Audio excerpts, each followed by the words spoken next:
இந்த மாதிரி ஜீப்பில் உங்களுக்கு சவாரியெல்லாம் கூப்பிட்டு போயிட்டு வராங்க இந்த மாதிரி ஏரியாவில். பந்திப்பூ டைகர் ரிசர்வ் ஆரம்பிச்செடுத்து மாப்பிள்ள. காஞ்சு ரொம்ப கருவாடாகி போய் கிடக்கு ஊரே. அருந்ததி படத்துல காமிப்பாங்க தெரியுமா, இந்த வில்லே ஊருக்கு வந்ததுக்கு அப்புறம் ஊரே இப்படிதான் ஆயிடும். உன்னை பார்த்த மறு நொடியே வெட்டணும்னு வந்தேன்டி, ஆனா இப்ப செய்ய மாட்டேன். எங்கடா மானு? மச்சான் மான்றா. என்னடா உள்ள வந்தோடனே மானா இருக்கு. அங்க ஏதோ பாக்குறாங்க கார்ல. அந்த காரை ஒரு பேக்கப்பா வச்சுக்குவோம் சரியா. அந்த காரை ஃபாலோ பண்ணிட்டே போயிட்டோம் அப்படின்னா சப்போஸ் புலி வந்தாலும் அந்த காருக்குள்ள எப்படியாவது கதவை தட்டி ஏறிடலாம். நம்ம கொஞ்சம் தைரியமான ஆளா இருக்கனால சரியா போச்சு. கொஞ்சம் பயந்த ஆளா இருந்தா ஆம்பிடுதியா. வா அந்த காரை பக்கத்துலயே போய்க்கலாம்டா, பயமா இருக்கு. வச்சா மான்றா. இங்க பாரு கொம்பு எவ்வளவு பெருசா இருக்கு பாரு அந்த மானுக்கு. இது வறண்டு போயிருக்கு, பனியால ஃபுல்லாவே ட்ரை ஆயிடுச்சு. அதுக்கப்புறம் இன்னும் சம்மர்ல இங்க நிக்கிற குச்சிக கூட இருக்காதுன்னு நினைக்கிறேன், இன்னும் ட்ரை ஆயிடும்.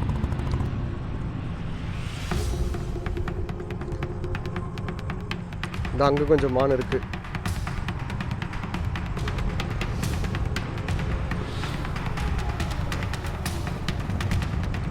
பந்திப்புரை தாண்டிட்டோம் அப்படின்னா நம்ம தமிழ்நாடு பார்டரை தொட்டுருவோங்க. நம்ம இன்னும் கர்நாடகா பார்டர்ல தான் இருக்கோம்.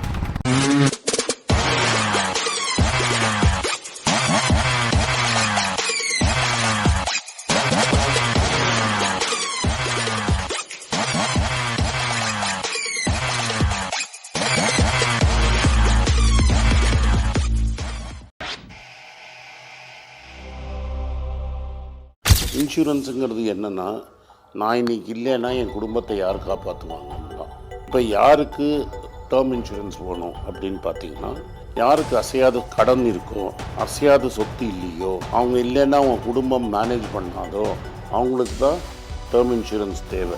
முக்கால்வாசி பேருக்கு டேர்ம் இன்சூரன்ஸ் தேவை. பொதுவாக நீங்கள் உங்கள் பைக்லேயோ இல்லை கார்லேயோ ஒரு இடத்துலேருந்து இன்னொரு இடத்துக்கு நீங்கள் ட்ராவல் பண்ணணும்னு நினைக்கிறீங்கன்னா அதில் கட்டாயம் இன்சூரன்ஸ் அப் டு டேட் இருக்கிறது ரொம்ப முக்கியம். இன்சூரன்ஸ் போகிறது மட்டும் இல்லை, நம்ம சாதாரணமாக ஆன்லைன்லேயே ரேட் கம்மியாக எந்த இன்சூரன்ஸ் இருக்குன்னு பார்த்து போகிறத தவிர்த்துட்டு எந்த மாதிரியான இன்சூரன்ஸ் நமக்கு பயனுள்ளதாக இருக்கும், யார்கிட்ட இன்சூரன்ஸ் போட்டால் அலட்சியமாக இல்லாமல் நமக்கு தேவைப்படுற நேரம் கிளைம் பண்ணி தருவாங்க, அதுவும் மார்க்கெட்டில் இப்போ உள்ள ரேட்டில் பெஸ்ட் ப்ரைஸ் யார் பண்ணி தருவாங்க, இந்த 3 விஷயமும் இருக்கான்னு பார்த்து போகிறது தான் இன்சூரன்ஸுக்கான பயனே. அதுக்காக தான் நான் என்னுடைய பைக்காக இருக்கட்டும் இல்லை காராக இருக்கட்டும் எதுவாக இருந்தாலும் ஸ்ரீ இன்சூரன்ஸில் தான் நான் இன்சூரன்ஸ் ரினியூவல் பண்ணுவேன். இவங்க கிட்ட மார்க்கெட்டில் 30+ பெஸ்ட் கம்பெனிஸோட டைப் இருக்குது. ஸோ நமக்கு என்ன பேக்கேஜ் சூட் ஆகும், நம்ம எதில் ஈஸியாக ரினியூவல் பண்ண நமக்கு பயனுள்ளதாக இருக்கும் அப்படின்றத இவங்களே கன்சல்ட் பண்ணி நமக்கு சொல்கிறாங்க. 2 வீலர் 4 வீலர் இன்சூரன்ஸ்லேருந்து ஆரம்பிச்சு term insurance, shop insurance, home insurance, travel insurance, health insurance, ஏன் கமர்ஷியல் வெஹிக்கிள் இன்சூரன்ஸ் கூட இவங்க பெஸ்ட் பட்ஜெட் பிரைஸ்ல பண்ணி கொடுத்துட்டு இருக்காங்க. கீழே தெரியுற நம்பருக்கு உங்களுடைய பேர், உங்க வண்டி நம்பர், இந்த 2 அனுப்பிச்சா போதுங்க. தமிழ்நாட்டில் நீங்க எங்க இருந்தாலும் இன்ஸ்டன்டா உங்களுடைய வெஹிக்கிள்க்கு இன்சூரன்ஸை கவரேஜ் பண்ணிக்க முடியும். அது மட்டும் இல்ல, நீங்க புக் பண்ண இன்சூரன்ஸ் காப்பி நீங்க எந்த இக்கட்டான சூழல்ல இருந்தாலும், நீங்க எந்த நேரம் தேவைப்பட்டாலும் ஒரு சாஃப்ட் காப்பியை இவங்க கிட்ட இருந்து வாங்கிக்க முடியும்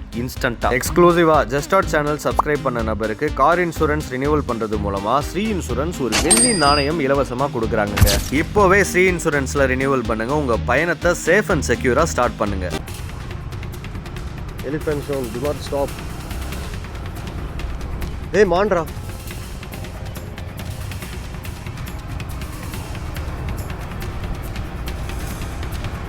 அங்க இருக்கு பாருங்க மேல ஒரு மானு. எனக்கு நிறைய தெரியுது, ஆனா ரோட்ல ரொம்ப கான்சன்ட்ரேட் பண்ணி வண்டியை ஓட்ட வேண்டியதா இருக்கு.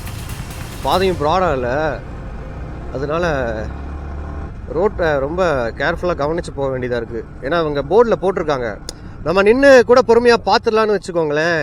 மான் இருக்கிற இடத்துல புலியும் இருக்குங்க. ஸோ அதனால் நம்ம நின்று பார்க்க முடியாது, அப்படியே மூவ்மெண்ட்லேயே போயிடணும். இல்லை எலிஃபெண்ட் ஏதாவது வந்துச்சு அப்படின்னாலும் சிக்கல்.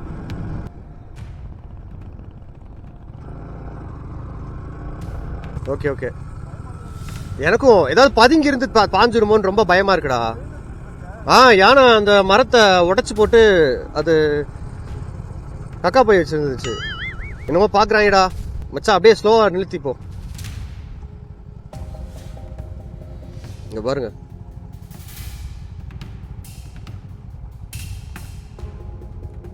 எப்படி இருக்கு பாருங்க.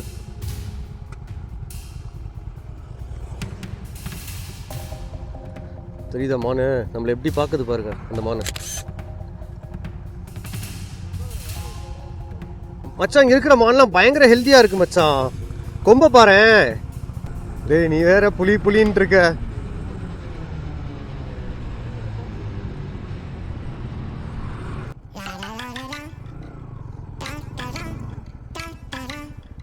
டாடா.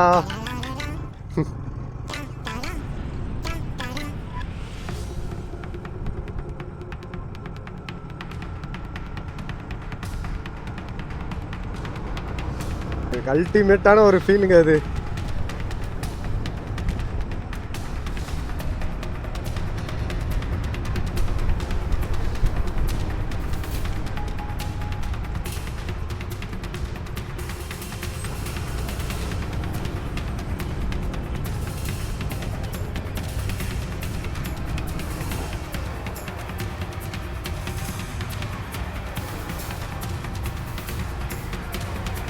அவ்வளோதான். இப்போ நம்ம வந்து கர்நாடகா பார்டரை தாண்டியாச்சு.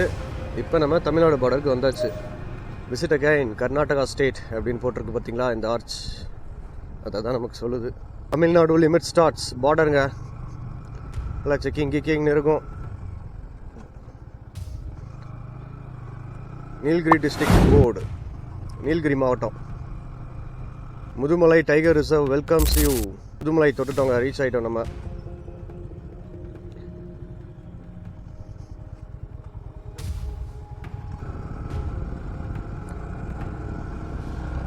முதுமலை ரீச் ஆனதும் டக்குன்னு அப்படியே லைட்டாக மாறின மாதிரி ஒரு ஃபீல் இருக்கா? எனக்கு இருக்குது. மேபி போர்டை பார்த்துட்டு உள்ளே என்ட்ரு ஆகிறனாலையா என்னன்னு தெரில. பட் ஆனால் ஏதோ லைட்டாக க்ரீனிஷாக இருக்குல்ல கொஞ்சம். இப்போ நம்ம பந்திப்பூர் கடந்து முதுமலைக்குள்ளே நுழைஞ்சிட்டோம். இது வந்து நீலகிரி டிஸ்ட்ரிக்டில் இருக்குது. ரூட்டே எப்படி இருக்குது பாருங்கள். ப்ளூ வெல்வெட்டை வச்சு ஒரு வழியாக வந்தாச்சு. நான் வச்சுட்டு இந்த ஏரியாவுக்கு வரணும்னு நான் ரொம்ப நாளாக நினச்சிட்டே இருந்தேன். வந்தாச்சுங்க. பக்காவான ஒரு பைக் ரைட் பண்ணியாச்சு. இன்னும் பண்ண போகிறோம், அடுத்தடுத்து இருக்குது. ப்ளூ வெல்வெட்டோட டயர் தடத்தை சக்ஸஸ்ஃபுல்லாக பதிச்சாச்சு. அப்படியே இந்த இடம் செம்மையாக இருக்குங்க. இங்கே அப்படியே ஒரு கிராஸ் லேண்ட் இருந்துச்சுன்னா படுத்துருவேன். நல்லா இருக்குது. கரடியெல்லாம் இருக்குமாம்ல. பாருங்க.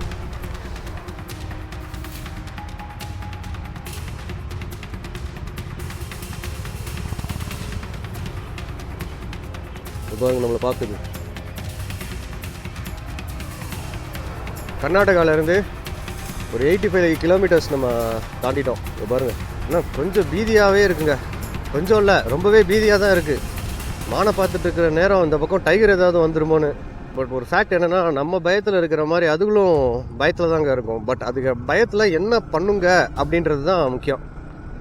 ஓடுங்களா இல்லை பாயுங்களா, அந்த ஒரு டெசிஷன் மேக்கிங்கில் தான் நம்ம லைஃபே சேஞ்ச் ஆகும். அதுக்கு எடுக்கிற முடிவில் இது தனியாக இருக்குது ரூட்டு. இங்கே பாருங்க, அந்த இடத்துல உங்களுக்கு தெரியுதா ஒரு மான் கூட்டமே இருக்குங்க. அந்த இடத்துல பாருங்களேன். அப்படியே ஸ்லோவாக போகிறேன்.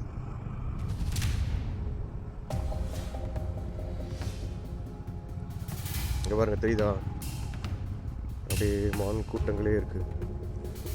எவ்வளோ க்ளோஸ்அப்பில் பார்த்துட்ருக்கோம் பாருங்க மானை.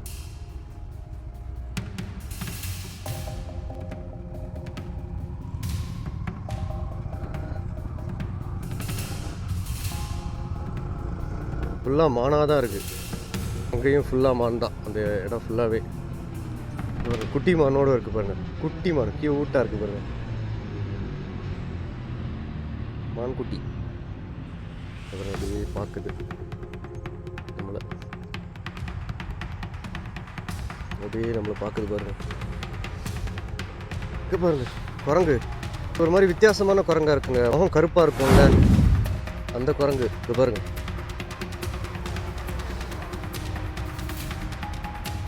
இந்த தட தட தடன்னு ஓடுது.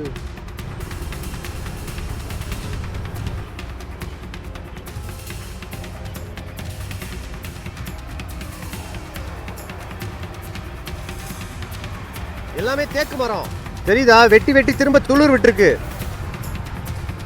இது எல்லாமே தேக்கு மரங்க. அப்படியே சின்ன அங்கே ஒரு மரத்துக்கு இடையிலையும் ஒரு மரத்தை வெட்டியிருக்காங்க. அதுலேருந்து இன்னொரு துளிர் விட்டுருக்கு. இப்போ தானே அடுத்து வெட்ட முடியும் ஒரு 10 வருஷத்துக்கு அப்புறம். தேக்கில் ஒரு விஷயம் இருக்குங்க. நீங்கள் ஆரம்பத்துலேருந்து வளர்க்குறீங்கள மரம், அது வந்து ஒரு 15 வருஷம் 20 வருஷம் ஆகும் ஒரு மரத்தை வெட்டுறதுக்கு. பட் இதே இது 1 அடி கேப் விட்டு அந்த மரத்துடைய தண்டை வெட்டினீங்க அப்படின்னா மரத்துலேருந்து திரும்ப ஒரு துளிர் விடும், இலையெல்லாம் வரும், திரும்ப அப்படியே ஒரு சின்ன செடி மாதிரி முளைச்சு அது திரும்ப ஒரு மரமாக மாறும். நீங்கள் அப்படி வளர்கிற மரத்துக்கு வந்து இந்த மாதிரி 20 வருஷம்லாம் தேவைப்படாதுங்க. நீங்கள் ஒரு 7-8 வருஷத்துலேயே அந்த மரத்தை வெட்டிடலாம். உங்களுக்கு புரியுதா? ஆல்ரெடி வளர்ந்த ஒரு மரத்தை வெட்டும் போது ஒரு 1 அடி கேப் மட்டும் விட்டு, மண்ணில் இருந்து ஒரு 1 அடி கேப் விட்டு தண்டை வெட்டணும். முளைச்ச மரத்துடைய பலத்துக்கே இந்த மரம் வெறும் 6 வருஷம் 7 வருஷத்தில் வளர்ந்துருமாங்க. தேக்கில் இதெல்லாம் ஒரு டெக்னிக்கா, இவ்வளோ விஷயம் இருக்குது தேக்கில். ஸோ இதாங்க அந்த முதுமலை ஊர். ஃபாரஸ்ட் ஆஃபீஸர்ஸ் சுற்றி இருக்காங்கங்க, எங்கே போனாலும் ஃபாரஸ்ட் ஆஃபீஸர்ஸ் தான். இல்லை லேக் மாதிரிலாம் இருக்குது. அவ்வளோதான். இப்போ வரப்போகிற பிரிவு வந்து லெஃப்ட் சைடு எடுத்தோம் அப்படின்னா நேராக மசனக்குடியிலேருந்து அப்படியே ஊட்டி. ஒரு 35 கிலோமீட்டர்ஸில் நம்ம ஊட்டி போய் ரீச் ஆகிடுவோம்னு வச்சுக்கோங்களேன், மசனக்குடி பாதையில் போனால். பட் நம்ம அந்த வழியாக போக போகிறதில்ல. இப்படி போகலாம், அது மசனக்குடி ரூட்டு. பட் நம்ம இப்படி போயிட்டோன்னு வச்சுக்கோ, அந்த பைக்கரா வாட்டர் ஃபால்ஸ் போயிடலாம். இப்படி போயிடலாம். இது வந்து சுத்தான், நம்ம இப்போ போகிறது வந்து சுத்தான ரூட்டு. நல்லா மச்சான் எலிஃபென்ட்ரா மச்சான், அங்கே ஒன்று இருக்கு பாரு, யானை அங்கே ஒன்று இருக்கு, இங்கே ஒன்று இருக்கு பாரு, எவ்வளோ பெருசு பாருங்க. இது எவ்வளோ பெருசா இருக்கு. அங்கே ஒன்று இருக்கு. ஆக்சுவலா அதுக்கு கேமரால விழுகுதா என்னன்னு தெரியல, பட் இங்க இருக்கிறது பயங்கர ஹியூஜா இருக்குங்க. நண்பர்களே, யானையை பார்த்துட்டோம் நண்பர்களே, 2 யானையை பார்த்துட்டோம். நாங்கள் ரைடை ஸ்டார்ட் பண்ணதுல இருந்து இப்போ வர மான் பார்த்துட்டே இருந்தோம். பட் ஆனால் அடுத்து வேற எதுவுமே பார்க்கலையே அப்படின்னு நினைச்சிட்டே இருந்தோம். கருமுக குரங்கு பார்த்துட்டோம், அப்புறம் இப்போ அந்த யானையை பார்த்துட்டோங்க. இதுக்கு மேல வாழ்க்கைக்கு வேற என்னங்க வேணும்?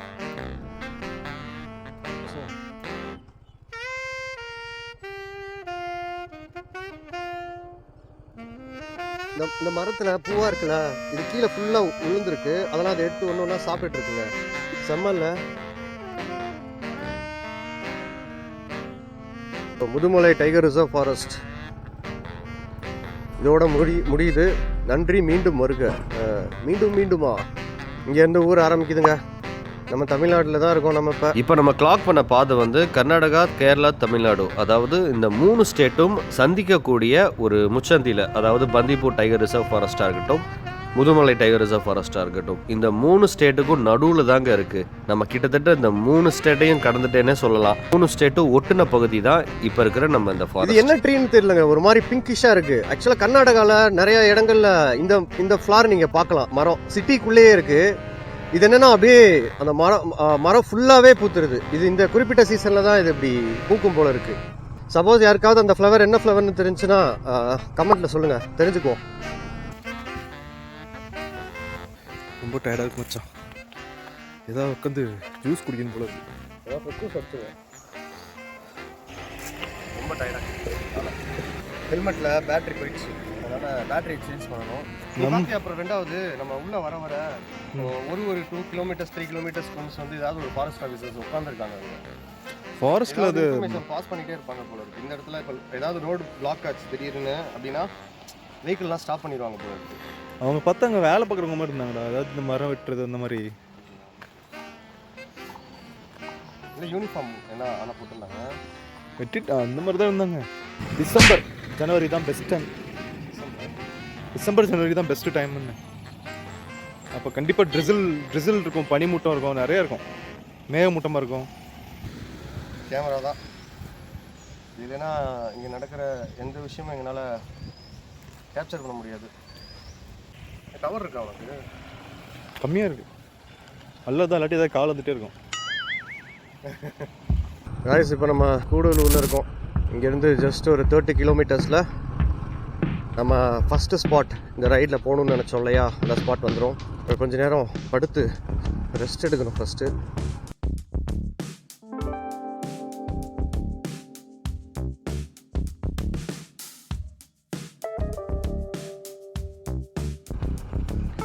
கூடலூர் நல்ல பெரிய ஊராக தான் இருக்குது.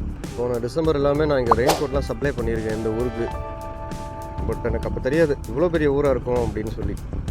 கிட்டத்தட்ட தேக்கடி மாதிரி தாங்க இருக்குது பார்க்க. இங்கேருந்து நம்மளுடைய டெஸ்டினேஷன் ஃபஸ்ட்டு ஸ்பாட்டுக்கு just 30 kilometers.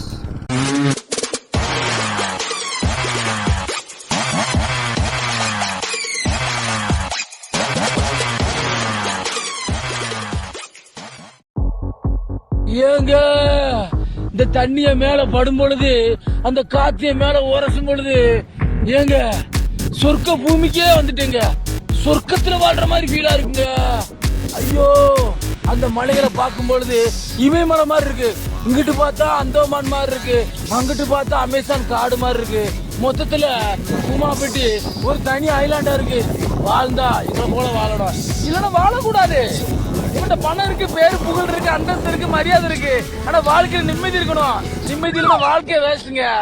உண்மையான வாழ்க்கைய மனசு பிடிச்ச மாதிரி நிம்மதியா இயற்கையோட இயற்கையா வாழணும். செயற்கையா ரோபோட்டா வாழாதீங்க, அப்ப ரோபஸ் ஆயிருங்க.